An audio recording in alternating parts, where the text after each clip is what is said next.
Hello student, good afternoon to all of you. बेटा अपना जो नैक्सट लैक्चर है अज का टॉपिक है जो अपने ASP.NET का डाटा रिलेशन टाइप बारे आप डिस्कस करना अज वाला। ठीक है जी, ये आप पढ़ांगे अज डाटा रिलेशन टाइप। कहते one of the biggest difference between traditional ADO and ADO.NET जोड़ा ADO तो ADO.NET के बहुत बड़ा डिफरेंस आ is that the row set stored with ADO.NET can be truly relational.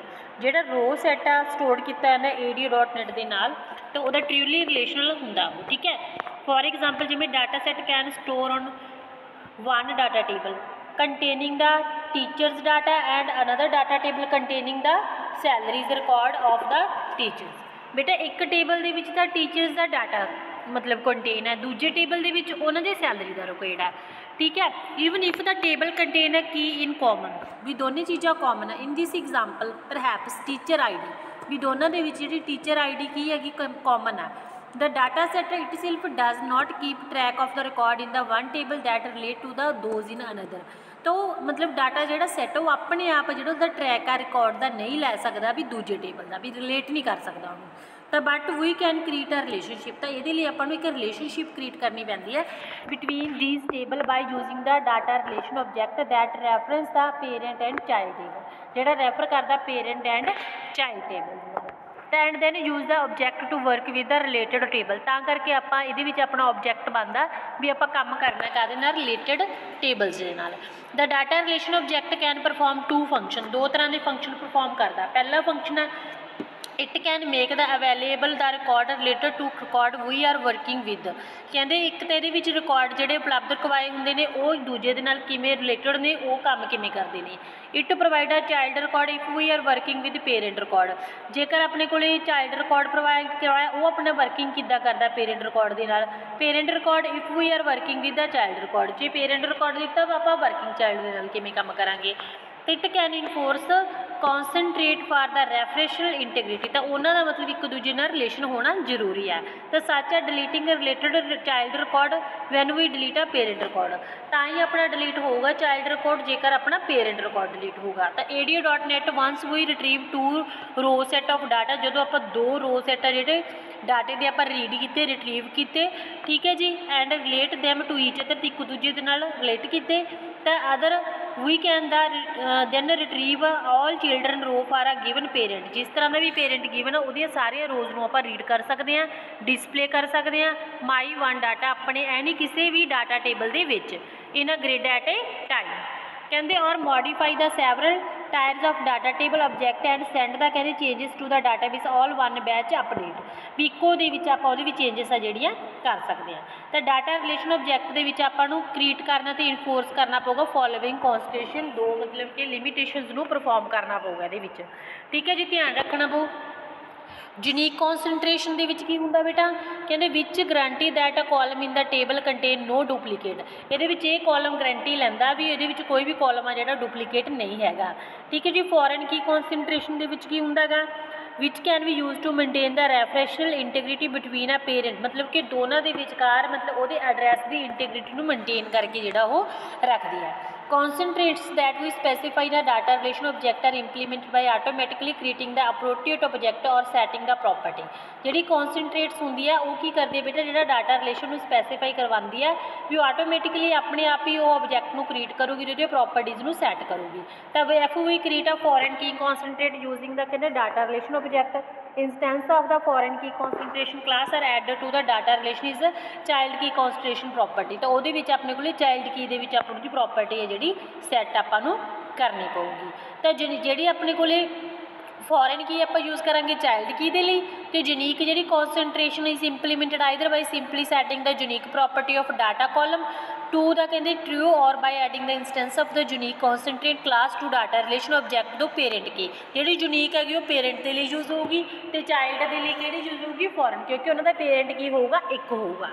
ठीक है जी, तो इस तो बाद अपने को आ गए नैक्सट ये कुछ रूल्स ने जोड़े आप फॉलो करते हैं रेफरेंशियल इंटीग्रिटी के लिए। तो first of all foreign key concentration rule वो एक्शन की है, कहना है कास्केड की गल देखो, कास्केड का मतलब की है द चेंज या जो भी अपडेट या डिलीट करना made to parent record is made in related record in the child table as well.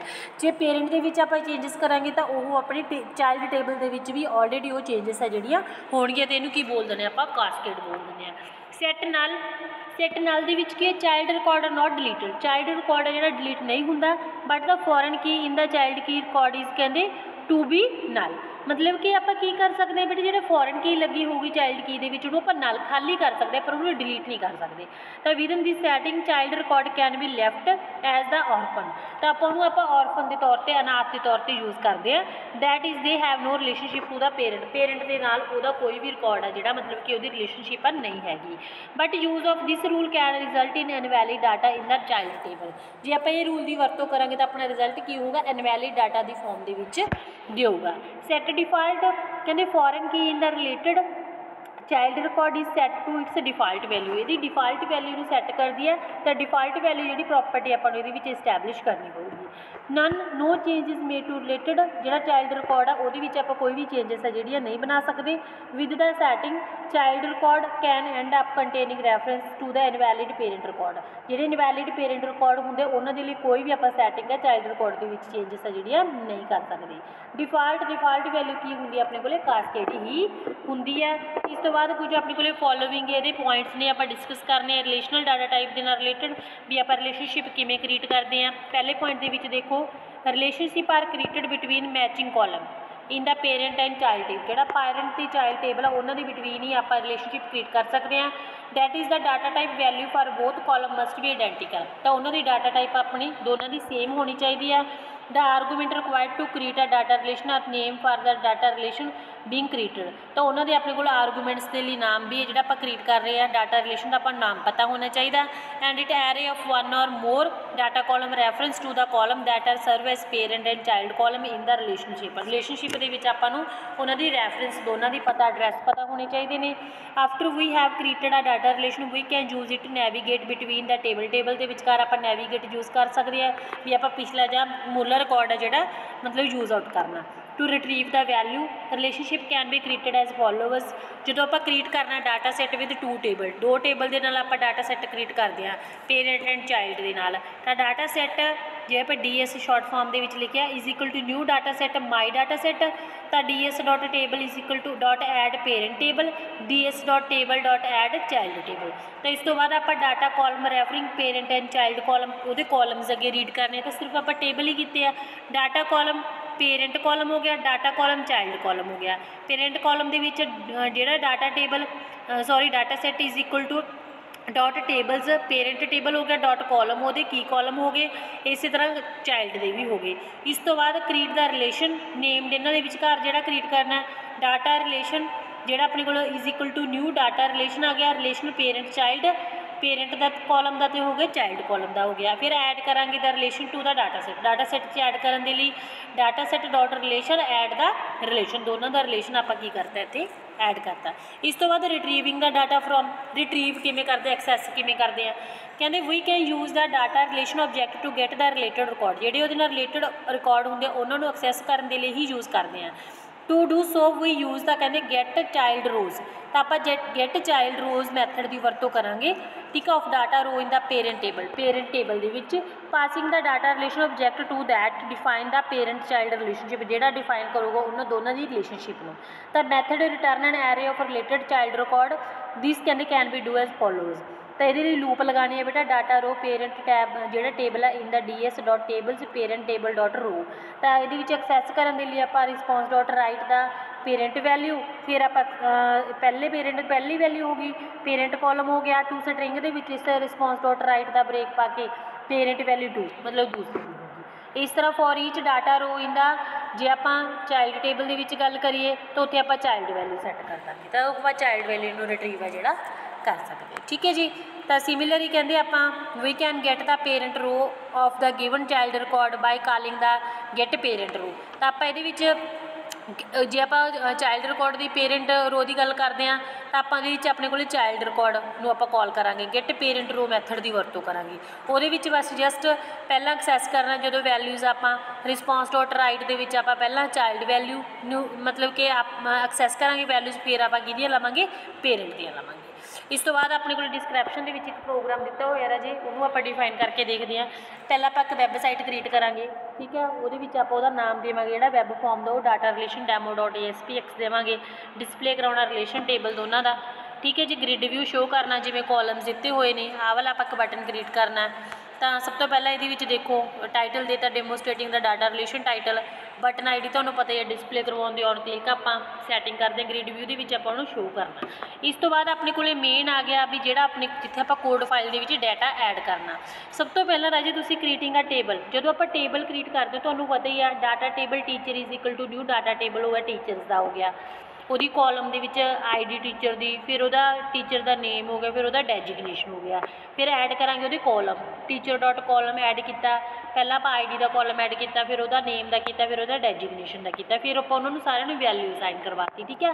उस तो बाद एक टेबल आप स्टूडेंट्स का सैलरी का क्रिएट कर रहे हैं इतनी, ठीक है जी। न्यू टेबल आप सैलरी का क्रिएट किया, सैलरी के ID से आप सिर्फ वो सैलरी ही ऐड करनी है, ऐड करांगे उन्होंने दोनों के कॉलम, दोनों कॉलम ऐड करने तो बाद सैलरीज अपनी रो के आएगी, ठीक है। जो आप ऐड करवाती सारे वैल्यू साइन करवाती, जिन्हें आप मतलब कि टीचर्स लैती से उन्होंने सारे की सैलरी साइन करवाती ID के अकॉर्डिंग, ठीक है जी। वो करवाने तो बाद get the data column parent and child column from to the data table object in the data set. Data column parent column, data column child column.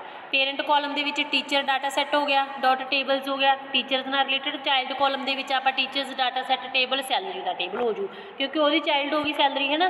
तो क्रिएट करांगे रिलेशन, रिलेशन क्रिएट कर ली data relation, relational teacher salary is equal to new data relation, relation teacher salary parent column child column दोनों ने इकट्ठा collect कर लिया, relation create करता। ऐड करांगे relation to the data set, जो डाटा सैट च ऐड करना तो आप ऐड करांगे रिलेशन टीचर्स का सैलरीज का, ठीक है। कादे विच ऐड करता डाटा सैट के विच। रिट्रीविंग द डाटा, जो आप डाटे नू रीड करना, रिट्रीव करने के लिए data table related table is equal to new data table teachers salary का हो गया। Data column teachers ID is equal to new data column teacher की ID, पहले वो ID स्पैसीफाई करवाती, उस तो बाद टीचर का नेम, फिर वो डेजिग्नेशन, फिर वो की करवाती सैलरी करवाती, फिर उन्होंने सारे आप ऐड किया कॉलम्स नू, पहले टीचर की ID में ऐड किया, फिर आप टीचर के नेम किया, फिर वो डेजिग्नेशन ऐड किया, फिर वो सैलरी लूप लगा के आप इन सारे डाटे मतलब शो कर रहे हैं। इंटीजर टाइप जी टीचर की ID है, ठीक है, वो चीज़ में आप रीड आउट किया, फिर उस तो बाद आप टीचर का नेम किया, फिर वो डेजिग्नेशन किया, ठीक है। जोड़ा हम अपने को सारा पेरेंट टैब के ही लैता जा रहा है। जी सैलरी इज इक्वल टू की अपने को 0 तो स्टार्ट है फॉर ईच डाटा। हुण आ देखो अपने कॉलम डाटा रो होगी, हुण आप चाइल्ड की गल करते हैं। पेरेंट टेबल के गेट चाइल्ड रो आ, टीचर डाटा सैलरी रिलेशन हो गया दोनों का, ठीक है जी। ये सैलरी जी कन्वर्ट अपनी सैलरी हम अपने इंटीजर की फॉर्म के होगी, चाइल्ड टेबल के लवांगे। इस तरह ही वह किया आप ऐड करता रिलेशन दिखाता। तो viewing the related table data using the grid view control की वरतों करके आप पहले दे डाटा सोर्स, फिर उस बाइंड किया, बाइंड करने तो बाद देखो राजे अपने को डिस्पले रिलेशनल टेबल दिखाता। इतने अपने को टीचर की ID हो गई, फिर टीचर का नेम हो गया, फिर वो डेजिग्नेशन हो गया, नाल ही की ऐड करती आप सैलरी, मतलब 2 टेबल एक दे विच कंबाइन करते। इस तरह मतलब आप सैटिंग है जी कर सकते, ठीक है जी। होर राजे जे ना समझ आया तो मैंने दोबारा पूछ लियो। ओके बेटा, थैंक यू सो मच।